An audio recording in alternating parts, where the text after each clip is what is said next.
Welcome to Health Pod, your self-development hub on mental health, psychology, and spirituality. I fell in love with the Arab world. It's not often that you hear of a Western modern family that voluntarily decides to pack up their whole life and relocate to a very different just culture altogether. I was curious. I was really curious. I was not aware of how extreme circumstances could be in comparison to where I lived. I was the only woman in an airport full of men. My knees were shaking. Who do I want to be? And how do I honor more of me every single day without putting other people before myself?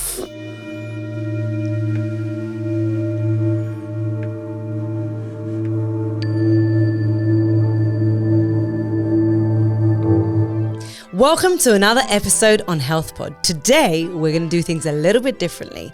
I'm going to be interviewed by Oana, our video editor and production manager, and we are going to be talking about what it was like to live as a Western woman in Saudi Arabia, how I had to be submissive to my husband in order to be able to survive there, and how my own healing journey was part of who I became and how I flourished to become the woman I am today.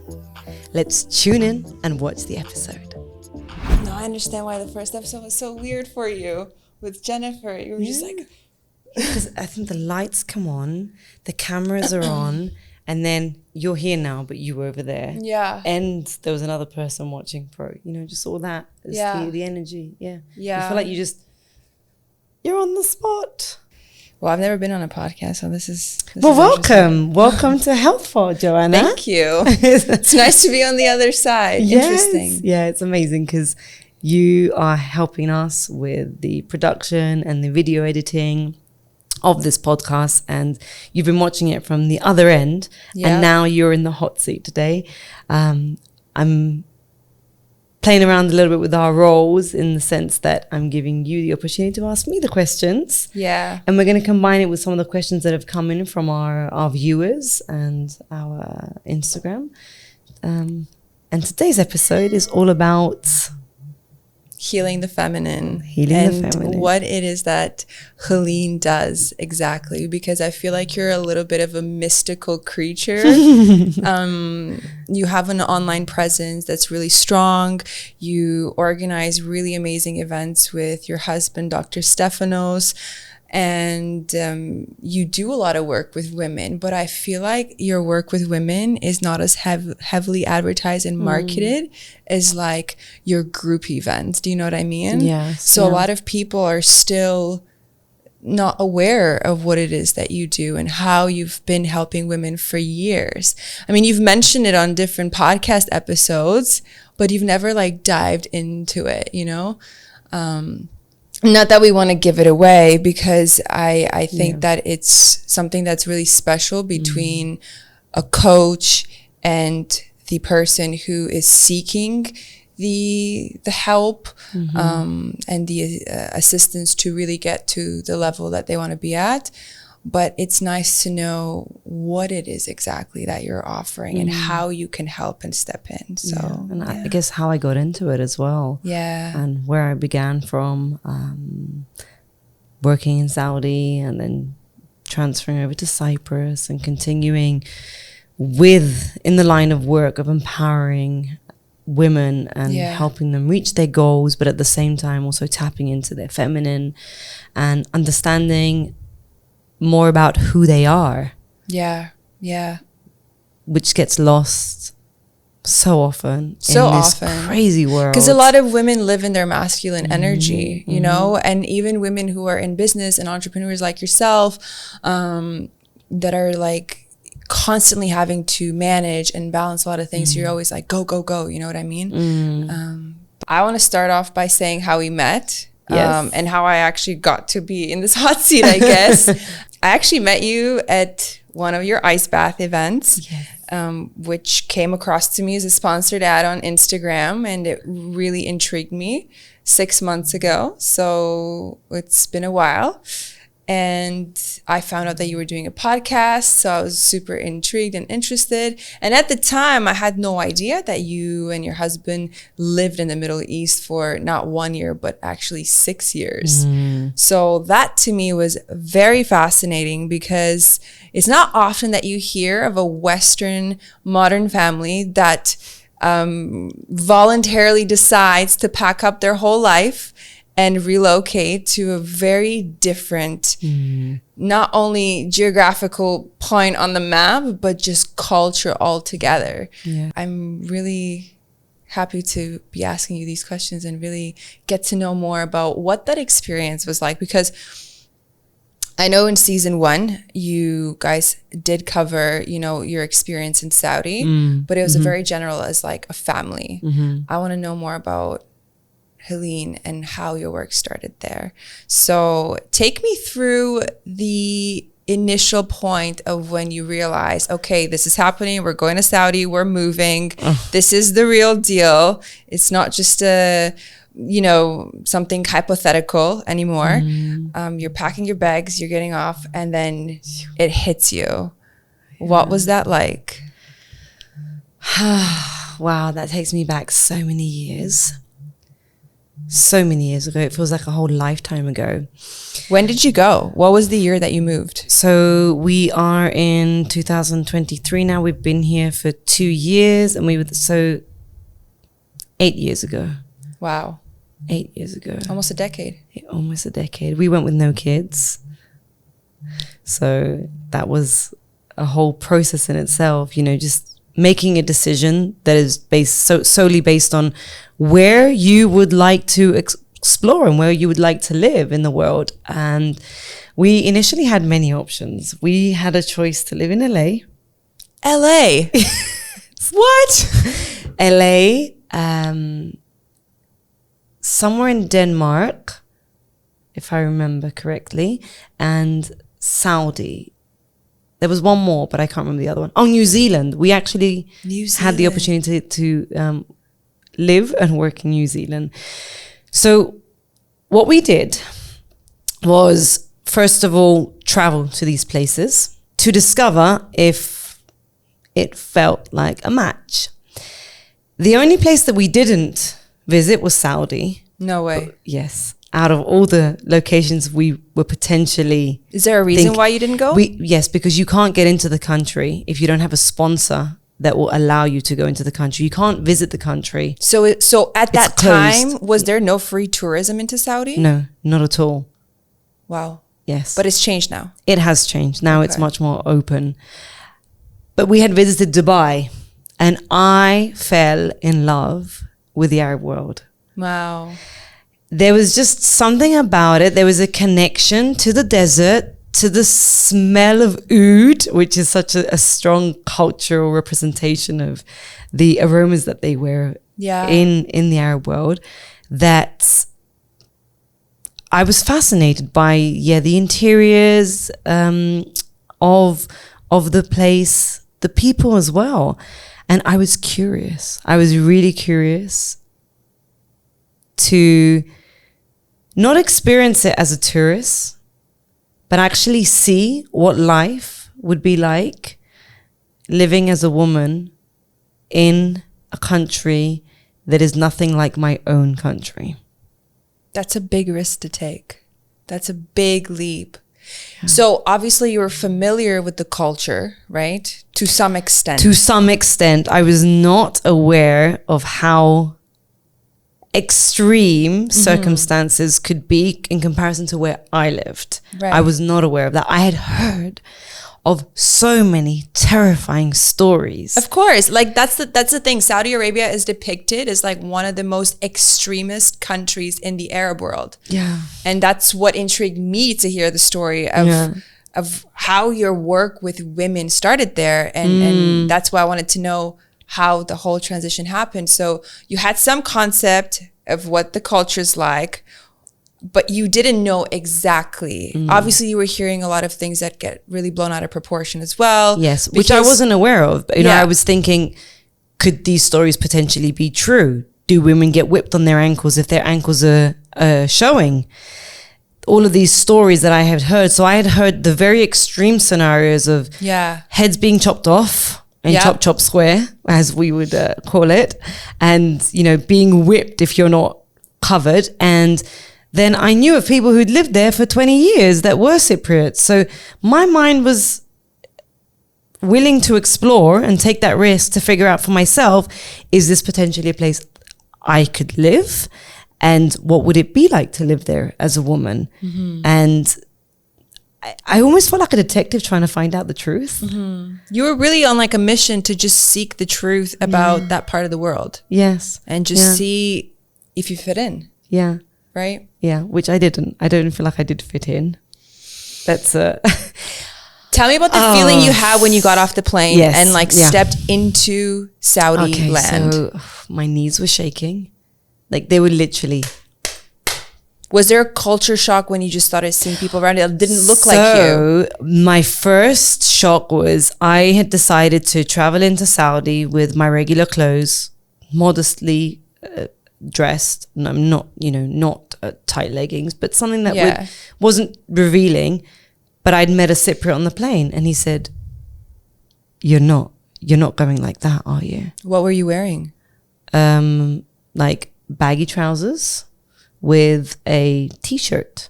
Wow. Nothing revealing. Not my typical kind of clothing, you know, with my legs out or my décolleté Which we find normal. Yeah. And we found, like we like dressing this way. We found it empowering. Yes, yeah. So that was my first shock. I was like, shit, what does he mean? I thought like I could dress how I want. I have to wear an abaya to maybe just enter the airport. What's an abaya? Okay. So this was my first. Is it like a burqa? Yes. Is it a burqa and abaya the same thing? To be honest, I don't exactly know. When I say burqa, for me, it reminds me of the Greek way of saying it. And abaya is just like, the bottom part of it. So when you completely cover, so it's like a really overflowy dress with long sleeves and up until your ankles to make sure that every part of you is covered and that nothing of your physical body is revealed. Is it thick?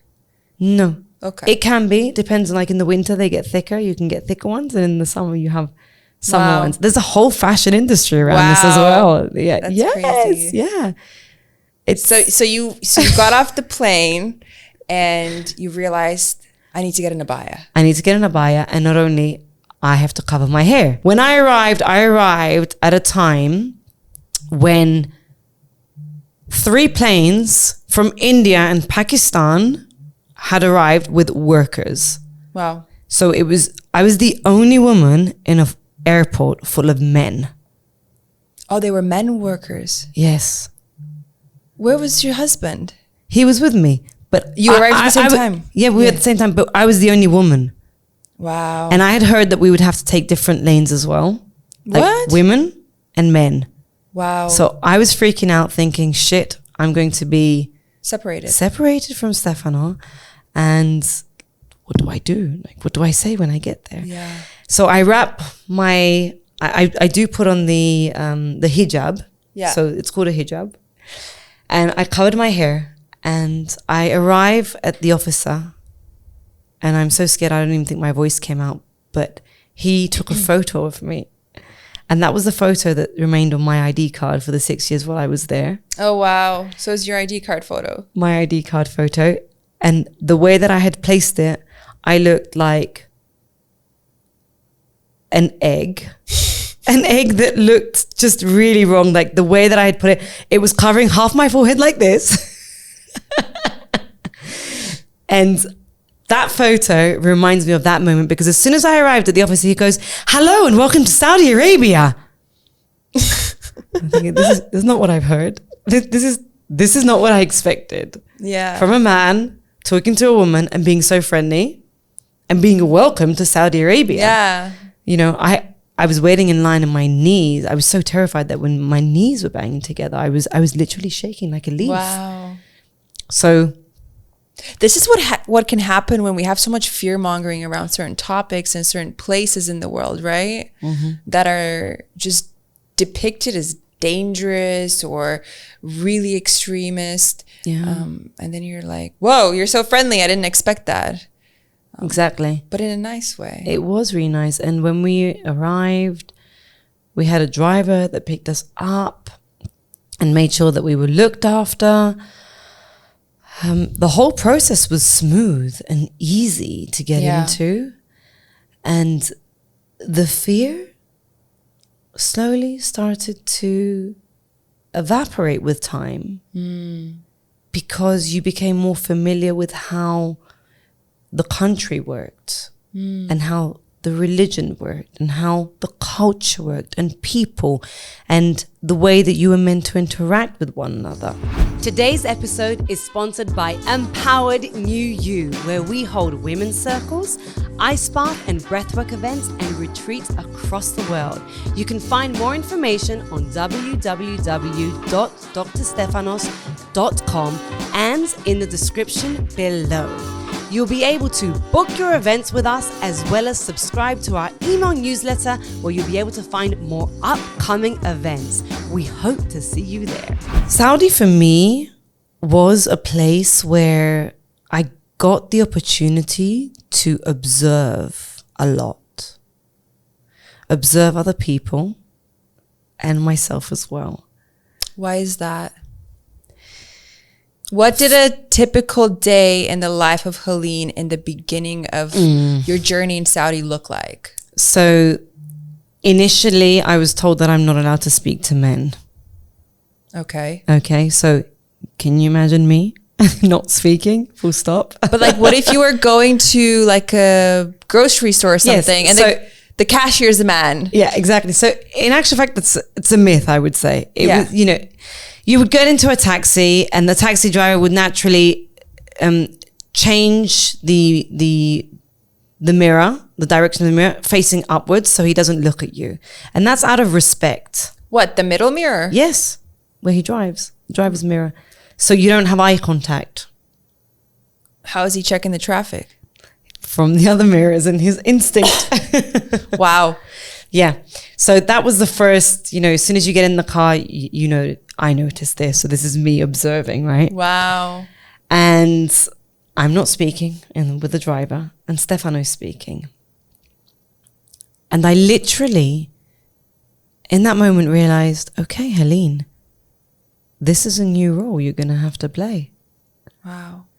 You are going to have to adjust to the concept of letting Stefano take the lead. Mm-hmm. And you're going to have to practice being more quiet. Taking the back seat. Taking the back seat. Literally. Wow. Which at first came with, would I say it was difficult? It was in one sense because I felt like I wanted to say things, but with practice, I realized that I was quite comfortable with sitting more in my feminine than always having to control everything and speak and organize everything. And since I couldn't, I stopped doing it. It was almost like a release that you had to give up control, right? Like a weight came off your shoulders. It's like I'd been given the permission to sit back.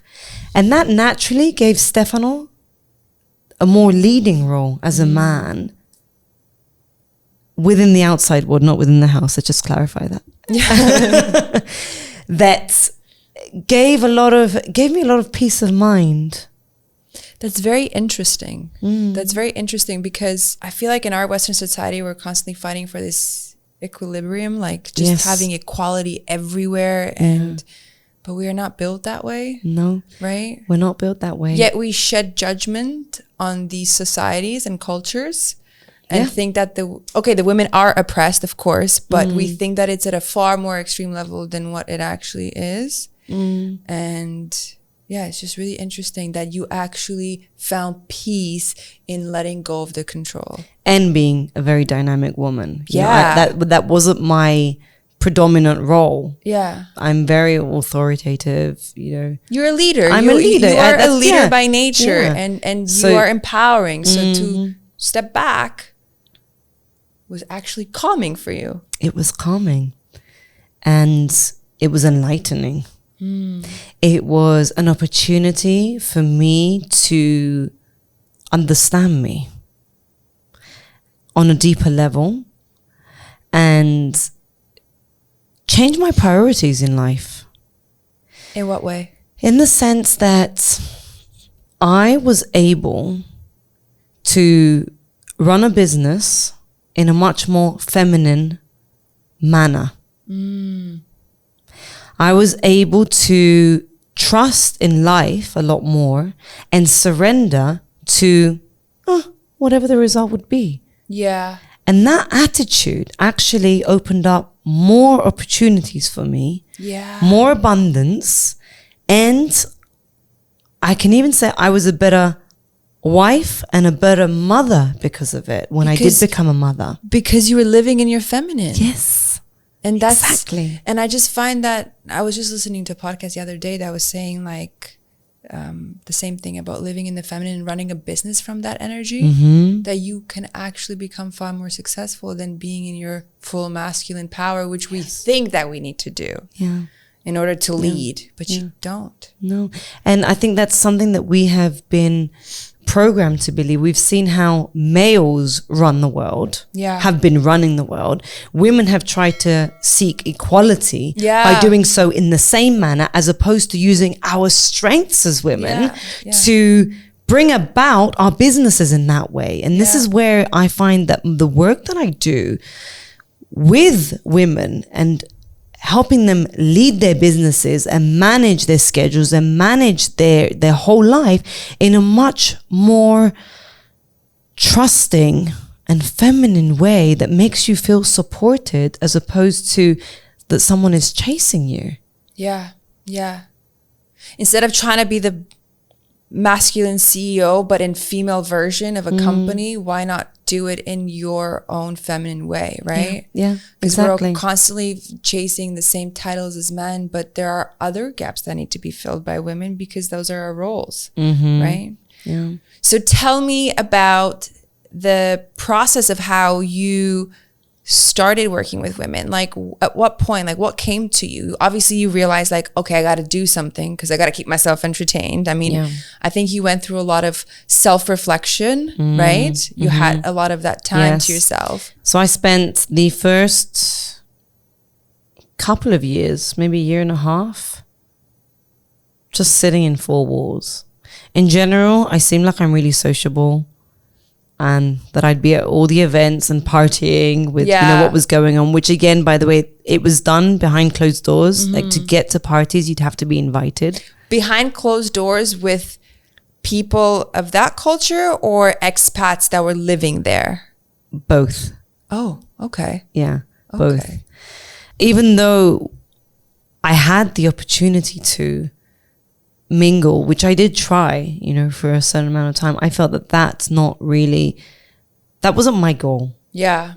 You know, I was there to, I don't even know why I was there. Why was I there? I was there to really experience the culture and try something different. I really like getting myself out of my comfort zone, which is a lot of the work that I do with people, with women.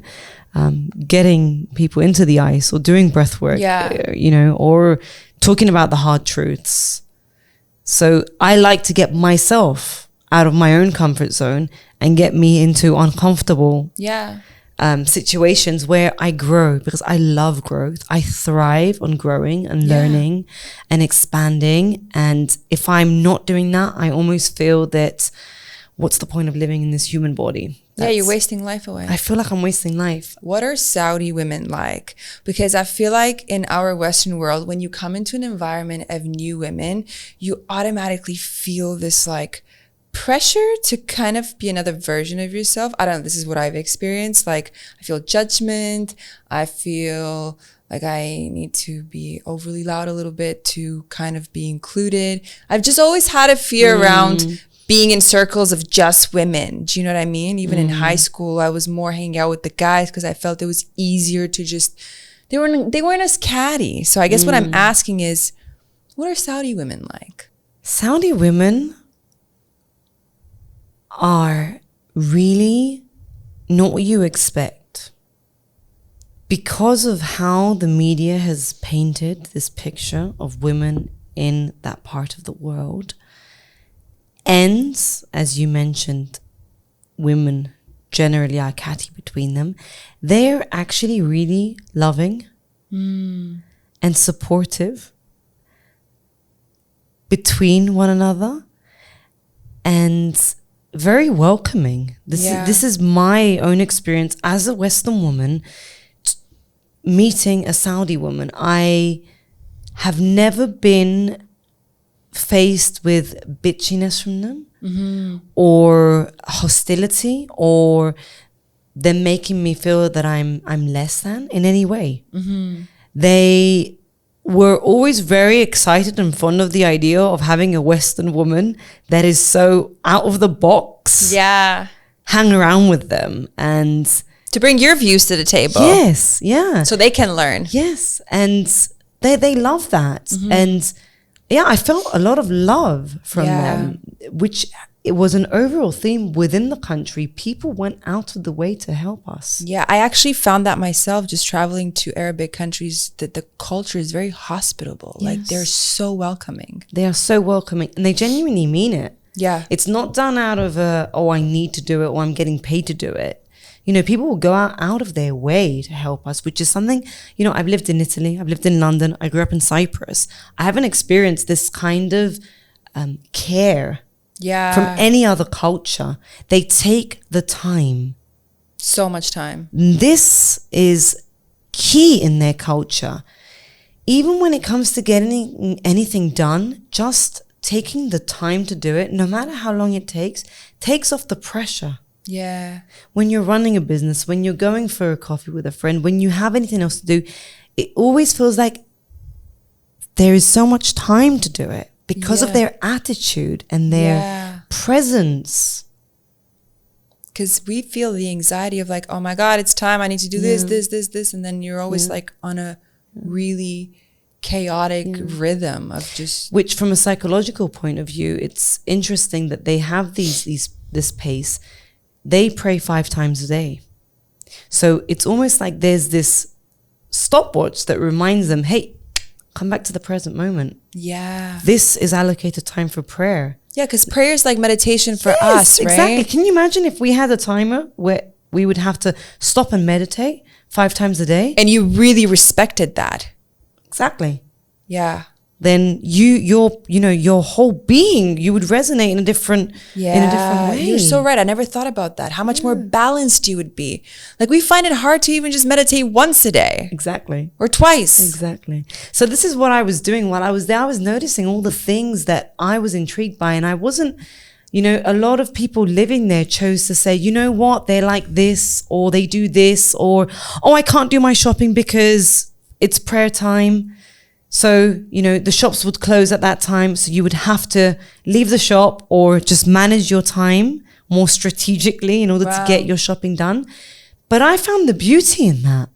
I chose to look at their time of prayer as a time for me to just say, hey, that's another opportunity for me to surrender again, sitting back into that feminine and not trying to push something that's not going to happen. What's the difference if I stress about it?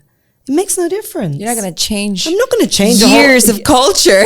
Exactly. So what's the point of opposing it or judging it? Instead, I would just change my plans. I would go for a coffee. I would adjust, and that adjustment and tweaking of the way that I viewed the whole country made the process of living there easy for me. Yeah.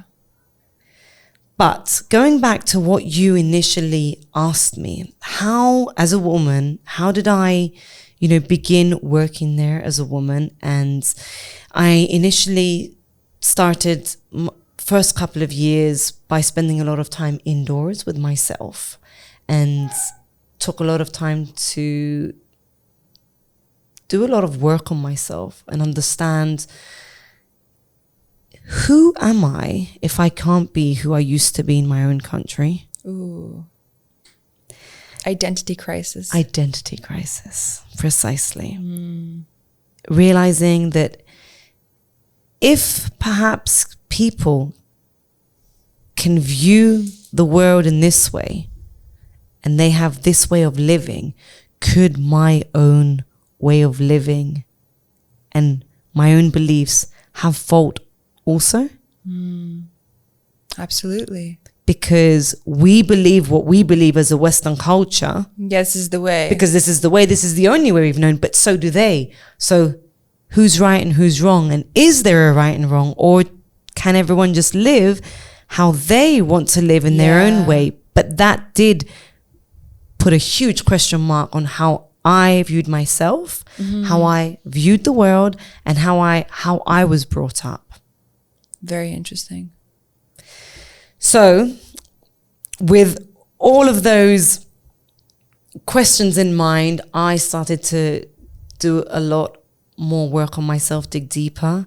I looked into therapy, into finding ways that would bring me back to meditation. And I wasn't into meditation before, but I was really into working out.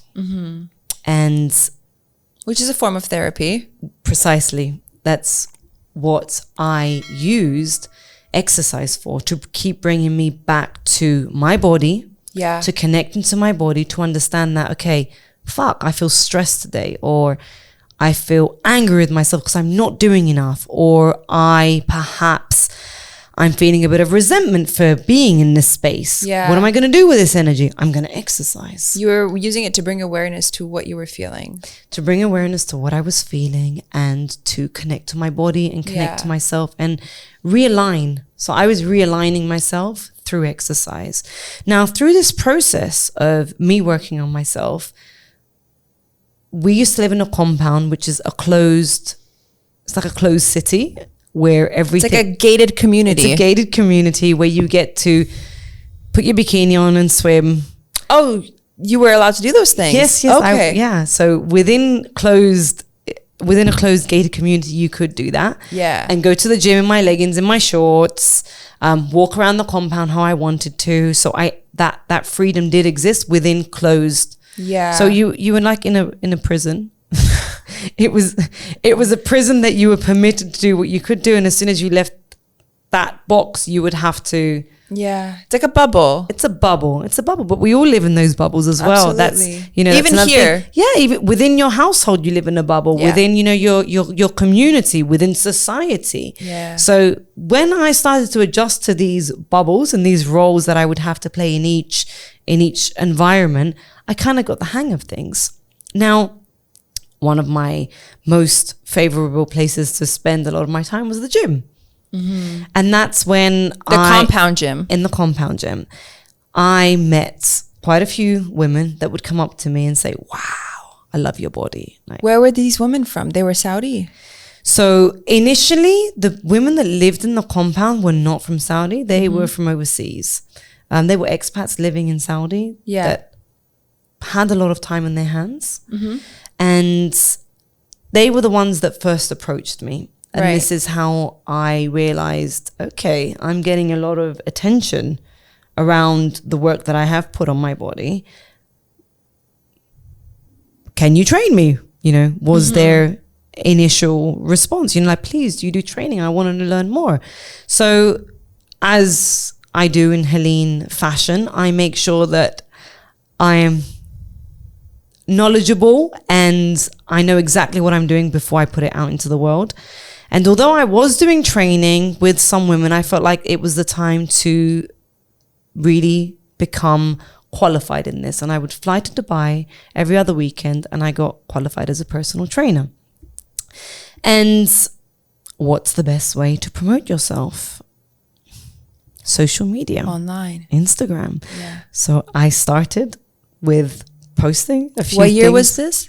This was in 2023, 2000. It must have been about 2017. No, sorry, I had Celeste in 2017. So 2015. Wow. It was 2015. So in 2015, you started your online fitness business. So I started my in-person fitness business. I didn't start training online. I started to put myself on Instagram publicly to be found in order to get more women on for training. Yeah, to bring the clientele. To bring the clientele in. And with that, I noticed that I really enjoyed having groups of women as opposed to training one-on-one. And I really noticed that people in life needed structure. Yeah, we all do. We all do. And without that structure, they couldn't thrive.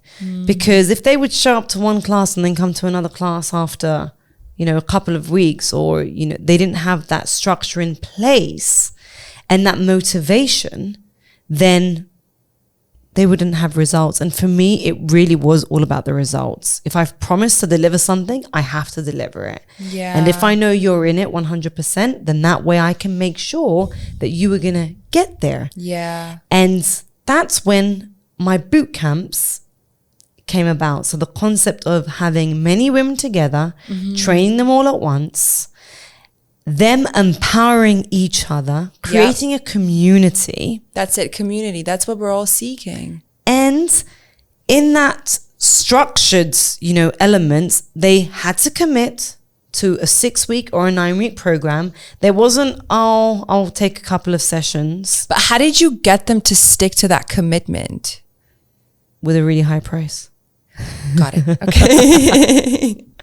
I think that was they knew they were paying enough for this, so it mattered. Yeah. And the more Saudi women I got on, which by the end of it, I was only working with Saudi and working... In person? In person, yes. So where were you holding these sessions for the Saudi women training? In the compound. In the compound. So I converted my whole basement into a gym. So they were coming into your home? They were coming into my home. They were coming into the compound. Wow. That was initially.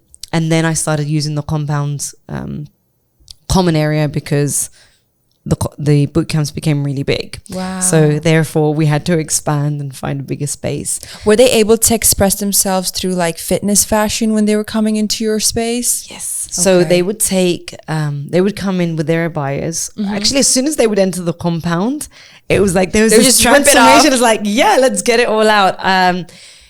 And of course, not every woman, but most women were so happy to be there, to be in a space where they could take their abaya off, where they could dress how they want, where they could literally come and get their asses whipped. Yeah. And that's, I think, one of my key elements. I took no bullshit. I didn't care who your dad was. I didn't care how much money you had. I didn't care what status you had. Yeah. My rules were my rules. You didn't come on time, you didn't get into the class. Really? Yeah. Just lock them out. I would lock them out, or they would have to do burpees in front of everyone. Oh shit, Hélène, I would not want to be in your workout class. I had my rules and I knew that this is what they needed. I was doing it for them. Yeah, of course. This is being of service. This is discipline and being of service to them, because if they could walk in anytime they wanted and kind of half-assed do the workout, they wouldn't have the results. So what's the point of this? Were you managing their diet as well? I was. Okay. Yeah. I was managing their diet as well, and I was collaborating with nutritionists that would put together programs for them in order for the best results. How long was the whole program? So 6 weeks or 9 weeks. So I would start off with 6 weeks and then I changed it to 9 weeks because I found that they needed those 9 weeks. But most of my clients would take 9 weeks and then they would take another 9 weeks and then they would take another one in 9 weeks. So I had clients for a continuous 4.5 years. Yeah. They were my same clients from the beginning. Were they coming once a week? 3 times a week. 3 times a week. 3 times a week. Yeah. So you got a chance to really familiarize yourself with these women. Yes. On a frequent basis. And I really got to know them and understand them and where they were coming from. And this was not just a space for them to work out. It was a space for them to be themselves. Yeah. And express themselves. And find a love of exercise. Because the comment that I heard the most was, I have never enjoyed exercising until now. I hate exercising. And it was the community, it was the way it was set up, it was the lighting, it was the music, I was literally holding space for them. This is how, looking back at it now, I was holding space for them to come and be a version of themselves that perhaps they were not permitted to be outside of that space. Yeah. Thank you so much for watching this episode. If you'd like to dive deeper into your own personal development and tap into your most authentic self, you can book a one-on-one session with me. You'll be able to find the details in the description here below. I look forward to chatting with you. One of the moments that really made me realize that I wasn't just doing fitness, I was really transforming women's lives, were the moments when women would come to me. I remember one woman specifically coming up to me saying, Hélène, I'm a different person. My sex life has changed. Wow. And people don't recognize me anymore. I mean, this woman had changed her body. Wow. But it was beyond that. It was emotional change. It was mental changes. Yeah. It was physical, yes, and you could see that. But there was a transformation from her inner world that exuded to her outer world. And I remember how they would walk in with their shoulders slouched, head down. And by the end of 9 weeks, they were walking out like supermodels. They would stand tall, with their shoulders back, and they were glowing. Yeah. We're back. Okay. So tell me about the moment you started to figure out that there was a transition from fitness into you actually coaching these women. I realized there was a shift within me much earlier on, because I used fitness as a means, yes, to get a result, but it was my therapy. And I had seen how much work needs to be done on each person, each woman specifically, when they would come to me and look at themselves in the mirror and say, I don't like what I see. And then at the end of the 9 weeks, they would still look at themselves and say, I don't like what I see. I like what I see here, but I don't like what I see here. So they're always finding other problems. There was always a fault. There was always a fault. And it seemed like no matter what we would do was never enough. So I recognized that there was an inner world that they had to work on. Yeah. And it wasn't just the outside, that they would feel more confident, yes, but there was always a way of thinking, a way of speaking to themselves, a way of looking at themselves that would never change, no matter how many workouts they did and how much plastic surgery they did, because that was really huge. Wow. That was huge. I remember people. But why? Because, and I'm sorry if I sound ignorant, but you know, they are a culture that is quite covered up. So why was plastic surgery so prominent in the Arabic world? I believe that they spend a lot of money on themselves. Yeah. Because there is this perfect image portrayed to them. And within closed circles, they do take the abaya off. They are seen with each other. They travel. My clients were the kind of clients that have homes in London, LA, Paris. So when they would go to these places, they would be like a Westerner? Yes. Wow. Yes. And then they would tone it down back in Saudi. Yeah. And the abaya really, like, what I understood is obviously, yes, some women are, you know, very oppressed and they have to wear it because their father or their husband doesn't want them to, you know, to not wear it, or perhaps they choose to also wear it. Yeah. But there were women that really, you know, make their own rules as well. And they wear it because it is a cultural thing to wear it in Saudi.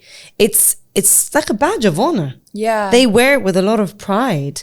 And when they are in other parts of the world, they choose to dress in all their amazing clothes that they have and show off their, their style. Their style and their, the plastic surgery that they do, or they want to be looked after. And, if you look at the Arab women, they are some of the most beautiful women because they look after themselves in this way, in the way that they do their makeup, in the fact that they work out, that they love plastic surgery so much. It's all about the proportions. Wow. Symmetry of the face. And it's not just the face, it's also, where can my waist look smaller? How can I get that done?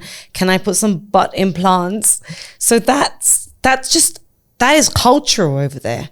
That is the way, that's the way that they live. Yeah. And that's so normal. Whereas, if you were to maybe talk to someone over here about doing Botox or getting your lips done, there's still a taboo around it. Yeah, a little bit. Yeah. Whereas there's like, oh, I just got Botox done, so I can't do burpees. Wow. To that extent. Yeah, it's like, don't get me sweaty. Just get me to do my leg lifts. Oh, wow. Yeah. So you realized that there was still an emptiness within these There was women an emptiness within them. that needed to be discovered, worked on. Yeah. It was a lack of self-love. Yeah. And this is where my work on self-love truly began. And I started to work with them on their mindsets and the way that they viewed themselves and the way that they spoke to themselves and how they wanted to show up in the world, and truly discovering, who do I want to be? Yeah. And how do I honor more of me every single day without putting other people before myself? Yeah. Were any of these women in business? A lot of them, most of them were. Wow. Most of them were, and they run very successful businesses. And they were also functioning from their masculine energy, or it was a combination of both? It was a combination of both. The ideal woman or man, talking about both, has to have a balance of both. It's not about a woman only being in her feminine. It's about seeing where you are more dominant and how you can bring more of the opposite, the more feminine, into, if you're very masculine, or if you are very in your feminine, you've surrendered. When I say, you've surrendered so much in life that you just expect things to happen for you, but you're taking no action. Again, that's a destructive feminine that doesn't work in your favor. No, I agree. So in our, day and age right now, we speak so much about the feminine because the male way of functioning has been so predominant. Yeah. But that's not to say that we don't need a balance of both. Of and course. we don't have the masculine. Boo. I see you watching. I'm really enjoying this episode. So if you're this far through the episode, make sure that you like and subscribe. It really helps our channel. Thank you. A lot of these clients of mine were so focused on getting results on physically on their body that they would not trust and surrender to the flow of life when it would come to making certain decisions, when things would not go as planned, as they do many times when you run a business. It's a lot of trial and error. There's a lot of figuring things out. Things don't always go as planned. And in that aim of trying to control things more,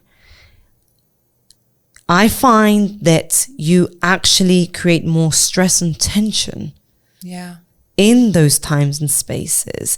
Whereas if you were to take a step back and slightly give up on it, then your attitude towards it changes.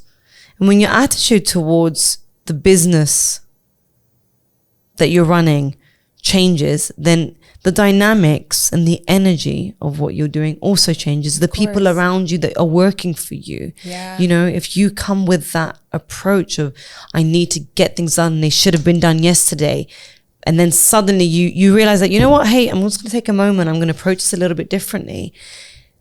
Then the whole project, the whole business runs in a much smoother way. Yeah. But again, always coming back to the fact that you have to be firm where you have to be firm. Of course. Setting your boundaries, understanding what your boundaries are, who you are in that space, and then also knowing when to surrender, when to give in, when to take a back seat. Yeah. And when to be true to yourself.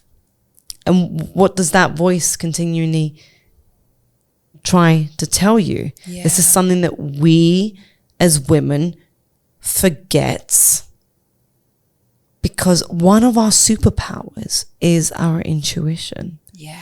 And that your is your gut feeling.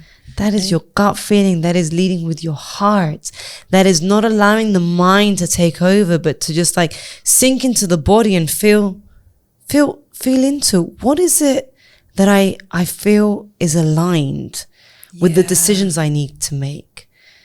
And when you're in your masculine, you forget, you disconnect, you are in your head. You're completely disconnected. You're completely disconnected. But when you remember to be more present, be more true to yourself, and remember that there's a voice within you that speaks louder than any other voice, that if you honor, then that's your path. Yeah. That's your indication. That's what I need to be following. That's what I need to be doing more of. Yeah. Then life flows in a easier way, and there is just more trust in the process. Mm-hmm. And with that trust, always comes a lot more abundance. Yes. So now you are actually working as a coach, as an embodiment coach. We've done a couple sessions together. Mm-hmm. I actually found that the way you work is really different than what I expected, than what I anticipated. You took me really deep in my session into areas that I didn't even know that I was suffering in. Mm-hmm. So that was really eye-opening. And that's why a lot of the times when people think of life coaches, they think like, maybe this is a bit of a stigma associated with it, like, oh, like what can they do that a therapist can't do, or what can they do that I can't take myself by watching, I don't know, a YouTube tutorial or a meditation or affirmations online. But you had such a specific way of taking me through the process, even in just like the 1 or 2 sessions that we did, like where you took me through a meditation, where you led me through your guided guidance to really like take the lid off of things that I didn't even know I was dealing with. And then it was like a downpour of just things that came to light, you know, because we feel the pressure, we feel the heaviness of what we're carrying out, what we're dealing with, but we can't exactly pinpoint of where they're coming from, where the trauma's coming from, right? Yeah. So I think that's the beauty in your work. And obviously you only get to see that once you start to do the private one-on-one sessions, where you can have the time and the opportunity to dive deep, because you get to know the client, and the client gets to get comfortable with you. And also understand themselves, because it's easy to do a meditation online or dive into a YouTube, it's not the same. but it's not personalized. No. And the way that I work is very intuitive. So the guidance that I teach women to have within their business, using their heart to lead the way and their intuition, is the same guidance I use for my own business. So when I'm working with you, I'm receiving what needs to come through for you. And I trust that.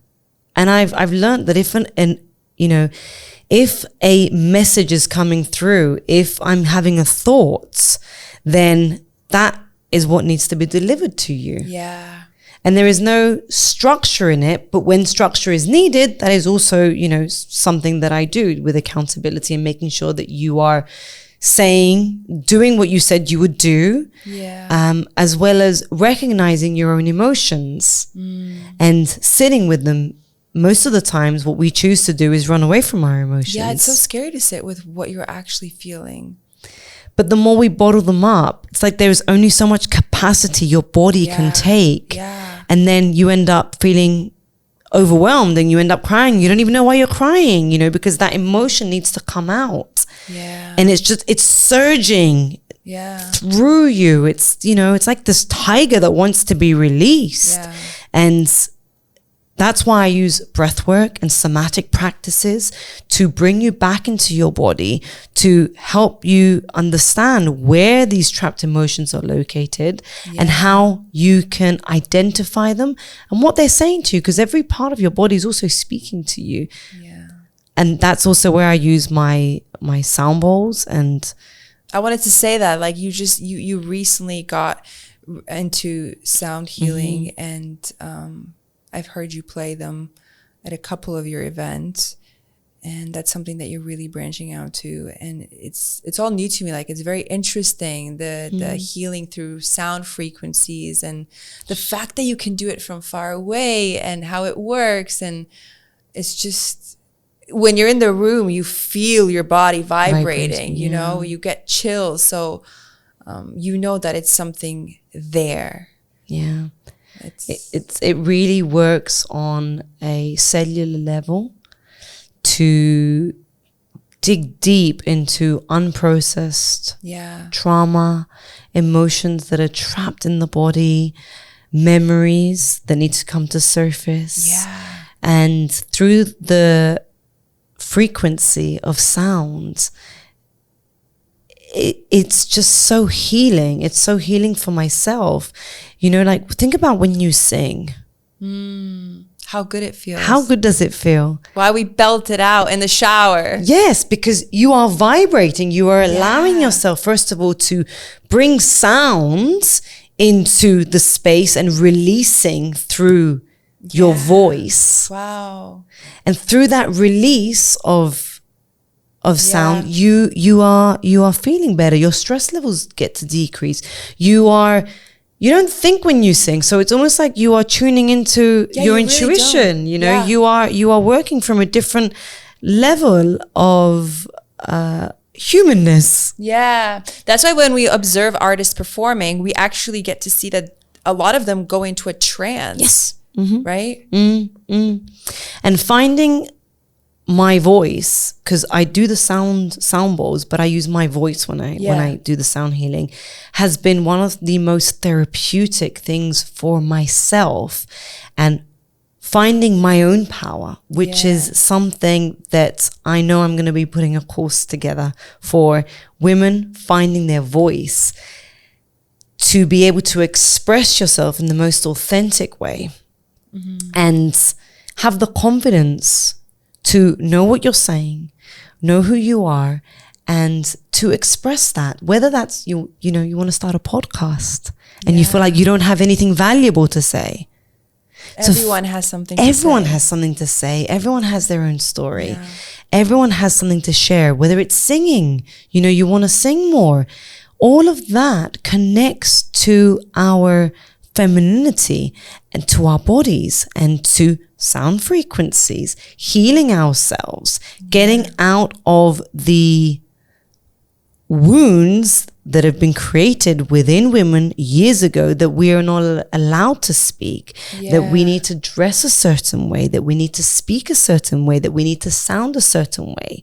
All of that relates back to ancestral trauma that in today's day and age, so many more people are aware of. Yeah.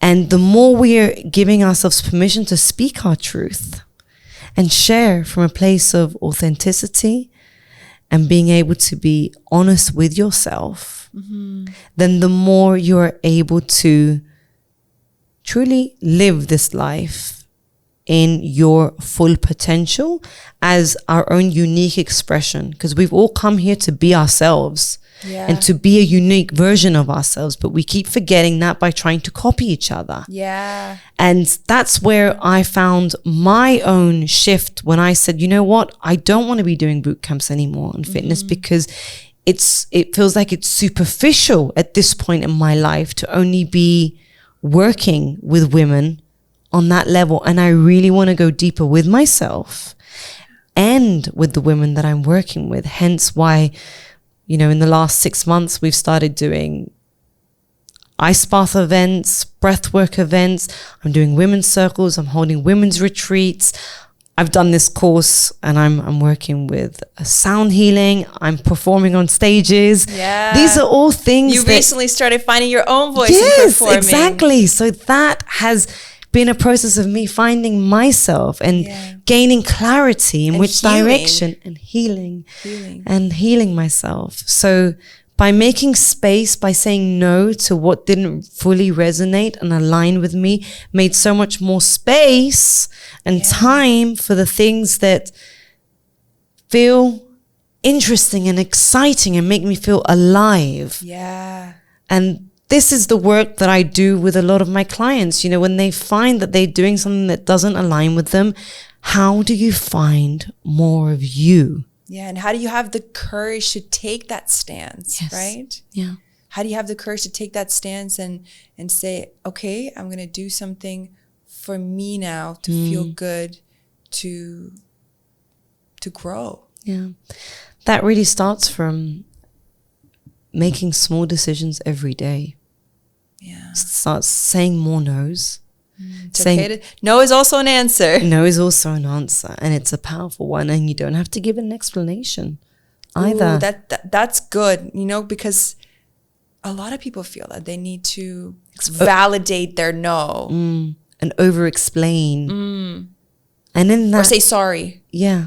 Why do we need to apologize for saying no? We don't. Yeah. We've just been taught that we need to. Yeah. Whereas your no is enough as it is. And it's just a no. And when you feel comfortable with that, God, you get so much power. You just feel so much more solid in who you are. Yeah. It feels good. It feels like a weight just drops from your shoulders. Yeah. Because in that moment of acknowledging that my no is powerful enough and I don't need to over-explain or justify myself, I'm also saying to myself, the decision that you've made is the right one. Yeah. And I don't need to have your validation for my no. Yeah. Or your validation for what I do. And that comes up everywhere in our lives, you know, whether it's how I'm dressing. It's not just with setting your boundaries, but it just comes to the point where I no longer need your validation for me to know that I feel comfortable with who I am. And a lot of people may look at me with my transition or throughout my life and think, you know what, she's a bit weird. Or she's a bit crazy. But knowing that I am that as well gives me the confidence to just be me, because if I'm not me and I'm pretending to be someone else, I personally feel suffocated in my own existence. Of course, you suffer. You're in constant suffering. And conflict with who you want to be. So what better way to be than just be ourselves and have the confidence to support that and the courage to say, fuck no, this is not me anymore. This is who I choose to show up as. That's powerful. That's really powerful. So you really have tapped into your own way and rhythm to guide and help other women get in touch with that side of themselves. Yeah. And embody that. Embody that. Yeah. Yeah. To empower them, allow them to embody that and feel empowered in who they are and know that that's enough. I'm really happy that we had this conversation. And it's really refreshing talking about it as well, because, you know, having sessions one-on-one with clients and having the events, you don't really sit down and think about all the things that you have done and how your accomplishments and how you've made an impact on their lives. Like, I mean, you know that you are, because they do tell you and you see the changes, but to have somebody kind of I guess, interrogate you like I did, or really genuinely be intrigued about the work that you do, and having your viewers and the world know about the work that you do is really, really special. Because I think that there are a lot of different types of coaches out there. Yes. And there's the right one for every person as well, you know. You may look at me and feel triggered or inspired by me. Exactly. You know, that's because everyone is there to teach you a lesson and for you to take what you need from them. But at the same time, you find who aligns with you. That's why we actually need more people doing this work, more coaches, more people that feel aligned in being of service to people in this way, because there are so many personalities out there that you may align with one person and you don't feel so connected to another. Absolutely. So therefore, you know, if you feel that the work that I do aligns with you, there's a reason you're being called to do this work. Yeah. And again, comes back to your intuition, what you feel, right? Yeah. And the only way to know is by trying. For me, there was a fear around actually doing the one-on-one coaching, because there's always a fear associated with the fact of being completely vulnerable in front of somebody new and letting them know of like your issues and things like that, even though you know that I know that you're not there to judge or you know, you're just there to help. But I think easing into this kind of work and getting more in touch with your intuition and that side of you through women's circles is really good, because it puts you in a collective environment, in a community where you see that other people are doing the same work, right? Yeah. So that's a really good starting point if you feel called to do that. Yes. And then from the women's circles and the work that you do in that, that's where I realized where I could go deeper and where I do need to work on, or where I do have blockages, right? Yes, yeah. And the more we come together as women, the more powerful it is, because we can share our stories with one another, empower, uplift one another, and at the same time support one another where we need to. So, you know, if you feel that you need that support from the facilitator, the space holder, or perhaps one of the other women, you know, there, then that's an opportunity to connect on a deeper level with yourself and to dive deeper into doing this work. And when we come together, we hear other people's stories, and we are learning in the process while we are listening, and perhaps even realizing that, hey, maybe my story is not such a big of a deal. Exactly. I'm making a bigger deal out of this than what it needs to be. So it puts things into perspective. Yeah. And at the same time, you know, when you are hearing someone else, for you to be in that space, to be receiving that message, there is always a lesson for you to learn. And that's why maybe we are triggered by some people and we think, oh, what she said, I don't feel that really resonates with me. Or, oh, I see my mother in that too. Perhaps I could do some more work around that. It brings more awareness, and being able to have these open, vulnerable conversations with one another allows us to be more human.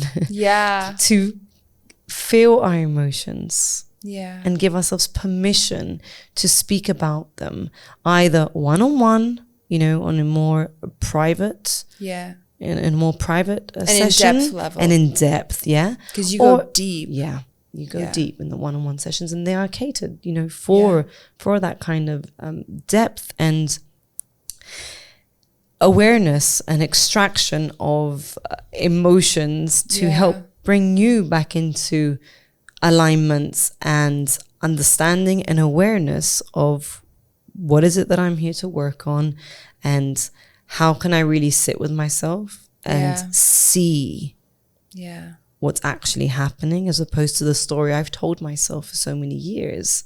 And there's or filling the persona that you thought you should be, or that thought that you were for so many years. Right? Yes. And I just want to say that this work is by no means easy. No. It's not. No. We have this idea that, I'm going to go through meditation and then like timer's up, I'm done. No, it's so much more than that. It's really going deep. It is, and there will always be resistance. Yeah. There will always be resistance on our behalf to do it, because that's where the work that needs to be done. But I think it's the fear that holds us back, you know, also the fear of coming face to face with your true self. Yeah. You know? I find that it is the fear of coming face to face with yourself, but it's also this limitation that we have been made to feel that it's easier to not face your emotions. But in actual fact, it's so liberating. So because I've been on the other side of it and I've seen so many clients come through to the other side of it, it's never easy. You go through a lot of in-depth pain and awareness about yourself. But like, when you come out to the other end, you are a different person. Yeah. So why would you not want to go through that? Why do you want to stay in the dark pretending? That to me feels much more painful. Of course.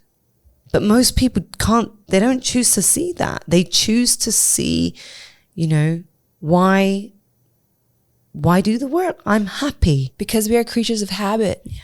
We are creatures of habit, so we like to sit and dwell in things that are comfortable for us. Yeah. Instead of facing the unknown and the uncomfortable, right? Yes. And it's like one of those things that it gets worse before it gets better, I think, you know? You have to go through it to come out to the other side. You can't. Yeah. Most people think when they've had an awakening or a transformation, it's been this, la la, I'm like here. Instant. Yeah, I've had an awakening, but you've been through the shits to get there. Yeah.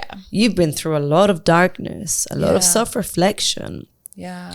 A lot of times thinking and processing and analyzing and thinking and dreaming about it and feeling, you know, like feeling all of this stuff, and then being able to then one day look back and think, it was all worth it. Yeah.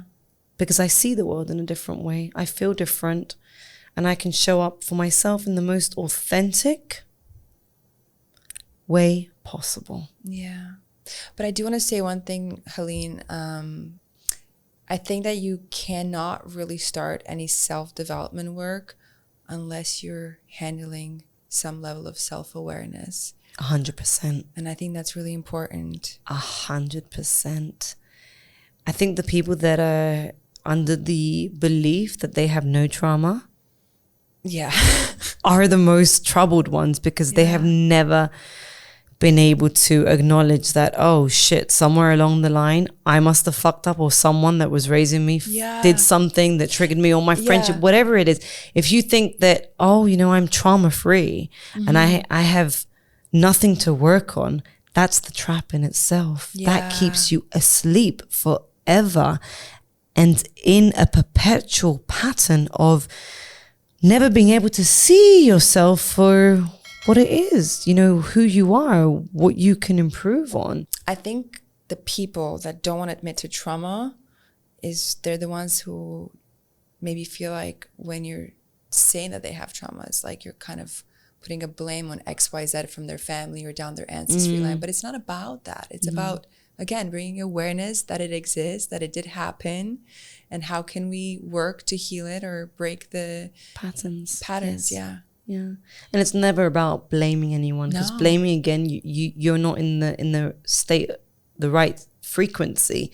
You know, it's not about pointing the finger. It's actually finding love and compassion, understanding that person, whoever raised you, did their best. That did their best in what they did, and with what they knew. If you find peace of mind in that, to accept them, that is a huge milestone for you to be able to get to, because you're not holding on to resentment. You've released it. You're not holding on to hatred towards them or judging them. That judgment subsides because you've come to terms with understanding that the more compassion and kindness and love that you bring to that person, the more you love, compassion and kindness you bring to yourself. Exactly. it's like whatever you put out, you get back. Correct. It's a frequency. That's how it resonates. Yeah. So today's episode has been absolutely amazing. I have loved sitting here talking about myself to you, Joanna. Thank you so much for asking all the questions that have come in. Thank you for giving me the chance to sit here and pick your brain, interrogate you. I don't like that word. But yeah, I've always been fascinated by your story. I mean, when I first met you and I first came to your event, I had no idea about your backstory. I think everything that we go through in life is non-coincidental. It's definitely carving our path. Yeah. And I think, I know, and you can contest to that you have, if you wouldn't have had the experience you did living in Saudi, you would not be Hélène, who is here in true form today. Yes, absolutely. I give great thanks to all of my experiences in my life. Your teachings. My teachings, my hardships, because they've made me who I am. Yeah. And I can sit here and talk about them, embody them, and feel empowered by them, which is the line of work that I do. And there's one more thing I want to say, that you are a coach, and you became a coach through your experiences, through your work with other women. But I think we should mention that you've also had a coach. 100%. And every coach needs a coach, because you can't do this work by yourself. Like, you always need another perspective, someone to guide you through. You know, even when I was doing fitness, I would have a trainer helping me train as well to improve. You know, athletes need coaches. Yeah, of course. You know, it's not something that we get to do by ourselves. So if anyone feels called to do this kind of work, please feel free to get in touch and tap into that power, and understand that you are not alone, and you shouldn't be trying to do this by yourself, because in fact, we need one another, and we need that support. And that's what I do best. And that's why I love what I do. And I feel empowered when I do what I do. And for you to also understand that you can be a fully aligned version of yourself in this world, where you can show up as the most confident, powerful, embodied woman that you were born to be. So on that note, thank you so much for watching. Thank you so much, Joanna, for interviewing me. And we will be with you next time. Ciao. Thank you so much for watching this episode. It's been an absolute pleasure filming it for you guys. If you like the work that we are putting out into the world, please make sure you like this video and you subscribe to our channel. It really helps the work that we do. And if you would like to follow our journey on our IG account, as well as learn more about our services, we provide everything for you in the description below. Thanks for watching. That's a wrap. By the way, I was holding my mushrooming. My mushroom. Yeah. I've been holding this, I don't know exactly what crystal it is. So when Hélène and Dr. Stefanos do their events and their circles, they have a little gift for everybody, and it's usually a crystal in the form of a mushroom. And I sat by this one because I've been looking for a crystal like this for a long time. Walked into a crystal shop a couple of times wanting to get one, but never did. Is that the jade one? Yeah, the green one. And then you said to me after the event that this crystal is for opening your throat chakra. And then I'm sitting here with you today. And you're holding that as your little anchor to help you. Yes, I really needed it to just, I was fiddling with it the whole time. I didn't notice what you were playing with. I realized you were holding something, but I didn't. Yeah, it's to open up the throat chakra, and finding power in our voice is just one of the most liberating things. I just have to say that. And jade specifically is for the throat chakra, and to give you the ability to be able to express yourself. And you know what they say about crystals? They pick you, you don't pick them. Yeah. So there you go. Good timing. Yeah. Good timing. Yeah.